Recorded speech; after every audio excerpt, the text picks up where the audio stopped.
देखिए, छोटी कंपनियां छोटी कंपनी ही क्यों रह जाती हैं और वे बड़ी कंपनी क्यों नहीं बन पाती हैं, इसको आज मैं एक एग्जाम्पल के द्वारा आपको समझाऊंगा। तो इसके लिए मैं दो कंपनियों को एग्जाम्पल दूंगा। एक जो रियल इस्टेट में काम करती हैं और मेन रूप से गाज़ियाबाद और नोएडा में काम करती हैं। तो इनमें एक कंपनी है यूनिनव ब्लिस और दूसरी कंपनी है अजनारा इंडिया लिमिटेड। तो दोस्तों, क्या होता है कि अब से 10-15 साल पहले ये दोनों ही कंपनियां रियल इस्टेट में काम शुरू करती हैं। तो उस समय क्या हुआ था कि रियल इस्टेट में बहुत तेज़ी बनी हुई थी और हज़ारों नई कंपनियां रियल इस्टेट में शुरू हो रही थी। तो इन दोनों की स्ट्रेटेजी में क्या डिफरेंस है, अब मैं आपको ये बताना चाहता हूँ। जो यूनिनव ब्लिस कंपनी है, ये एक टाइम में एक ही प्रोजेक्ट पर काम करती है। तो इसने एक प्रोजेक्ट पर काम शुरू किया और इसने वो टाइम से डिलीवर कर दिया, तो इसको अच्छे प्रॉफिट हुए। वहीं अजनारा कंपनी पहले शुरुआत में एक ही प्रोजेक्ट पर काम करती है, लेकिन जब यह उसमें सफल हो जाती है तो इसमें बहुत ही जोश आ जाता है। और क्योंकि रियल इस्टेट में फ्लैट बहुत तेज़ी से उस समय बिक रहे थे, तो ये कंपनी कई सारे प्रोजेक्ट 8-10 प्रोजेक्ट एकदम से शुरू कर देती है और उसको इस कंपनी को बहुत तेज़ी से बड़ा होने की बहुत ही जल्दी है। तो ऐसे में फिर क्या होता है कि ये कंपनियां बाहर से बहुत सारा पैसा उठा लेती है, ये बैंकों से कर्ज लेती है, ये प्राइवेट लोगों से और भी हायर रेट ऑफ इंटरेस्ट पर कर्ज ले लेती है। लेकिन अब शुरू में तो इसकी स्ट्रेटेजी कामयाब रहती है। जब मार्केट में तेज़ी हो रहती है तो उस समय तो इस कंपनी की स्ट्रेटेजी जो है वो कामयाब रहती है, खूब सारे फ्लैट बिक रहे होते हैं और इसको प्रॉफिट भी बना रही होती है। लेकिन फिर अचानक ही कोरोना वायरस की बीमारी आ जाती है। अब होता क्या है कि किसी भी सेक्टर में हमेशा तेजी या मंदी नहीं रहती है। सभी सेक्टर में कभी तेजी बनती है, 4-5 साल के लिए तेजी बनती है और फिर 4-5 साल के लिए मंदी बनती है। तो इसको कंपनियों को समझना होता है। जो कंपनी इस फेर को नहीं समझ पाती है वो कंपनी डूब जाती है। तो हुआ क्या कि कोरोना वायरस आया और कोरोना वायरस आने से फ्लैट की सेल जो है एकदम से कम हो गई। अब इस जो अजनारा इंडिया लिमिटेड कंपनी है, इसके 8-10 प्रोजेक्ट चल रहे हैं। इसने बाहर से बहुत सारा पैसा उठा रखा है और प्राइवेट लोगों से भी इसने लोन ले रखा है। तो उस पर इसके फ्लैट तो बिकने एक तरफ से बंद हो चुके हैं, क्योंकि इसको उम्मीद थी कि फ्लैट बिकते रहेंगे और ये लोगों का जो उधार में लिया हुआ पैसा है वो उतारती रहेगी। लेकिन इसके फ्लैट अचानक बिकने बंद हो जाते हैं।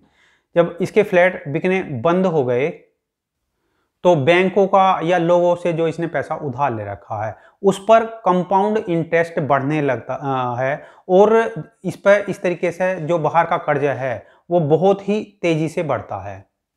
अब ऐसे में कंपनी के हाथ पैर फूल जाते हैं। कंपनी क्या करती है कि अपने फ्लैट्स बेचने के लिए उनके जो अंडर कंस्ट्रक्शन इसके फ्लैट हैं उनके रेट काफ़ी डाउन कर देती है और उनको जो है डाउन रेट पर बेचना शुरू करती है। लेकिन फिर भी इसके इतने फ्लैट नहीं सेल हो पाते हैं कि ये अपना काम जारी रख सके। दूसरी तरफ एक मार और पड़ती है कि रॉ मटेरियल के रेट जो है एकदम से बहुत अधिक बढ़ जाते हैं। अब कंपनी ने जो सस्ते में अंडर कंस्ट्रक्शन फ्लैट सेल कर दिए हैं, अब किसी भी हालत में कंपनी उस रेट में फ्लैट डिलीवर नहीं कर सकती है। उधर कंपनी पर ब्याज का जो पैसा है वो लगातार बढ़ता जा रहा है। तो कंपनी पूरी तरह से फंस चुकी है।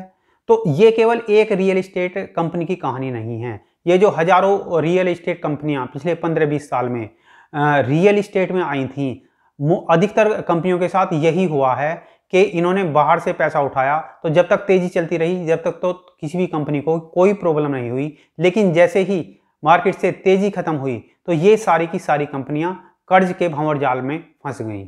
अब इनमें से अधिकतर कंपनियां या तो डूब चुकी हैं या वे डूबने की कगार पर हैं।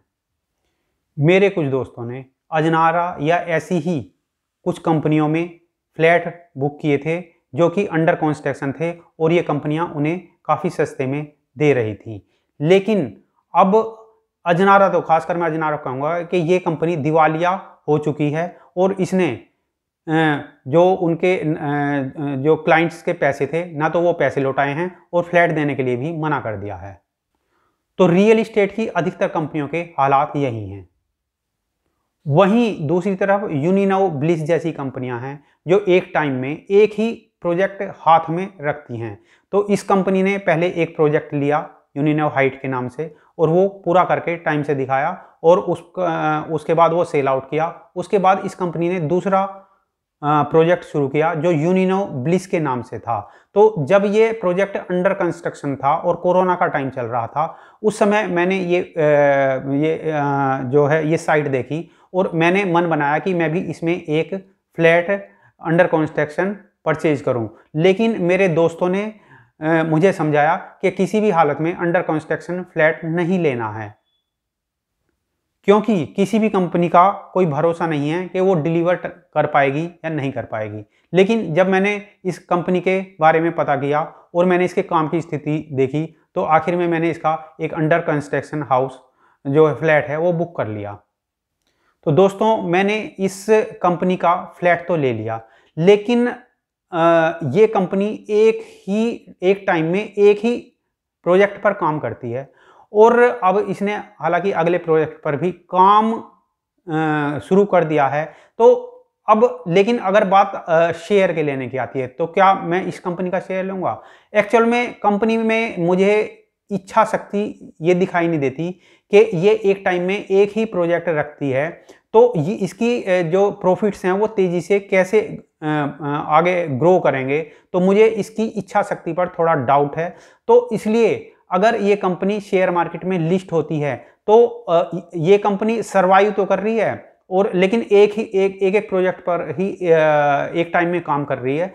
तो इसलिए इसका अगर ये लिस्ट भी होती है तो भी मुझे इसका शेयर ज़्यादा अट्रैक्टिव दिखाई नहीं दे रहा है, क्योंकि इसमें तेज़ी से आगे बढ़ने की अभी क्षमता नहीं दिखाई दे रही है। लेकिन अगर ये कंपनी थोड़ा बैलेंस करके चलेगी कि ये थोड़ा सा आगे तेज़ी से बढ़ने की कोशिश करेगी और मार्केट में क्वालिटी भी डिलीवर करेगी, तो फिर ये कंपनी बड़ी कंपनी बनने की क्षमता रखती है। या इस तरह की जो और भी कंपनियां हैं जो मार्केट से ज़्यादा लीवरेज नहीं करती हैं, ज़्यादा उधार नहीं लेती हैं और बड़े बैलेंस तरीके से चलती हैं, कि वो ये भी ध्यान रखती हैं कि आगे जो है अभी तेज़ी चल रही है तो लेकिन आगे आने वाले टाइम में निश्चित रूप से मंदी भी आएगी। तो जो कंपनियां मंदी का ध्यान रखकर आगे बढ़ेंगी वे ही कंपनियां मार्केट में डिलीवर कर पाएंगी, चाहे वे किसी भी सेक्टर में हों।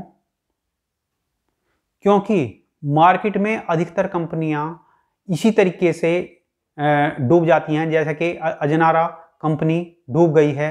तो इसीलिए ये खतरे जो है छोटी कंपनियों में हमेशा बने रहते हैं, उनकी स्ट्रेटेजी उतनी अच्छी नहीं होती है। तो इसलिए हमेशा ये कहा जाता है कि बड़ी कंपनियों में इन्वेस्ट करो।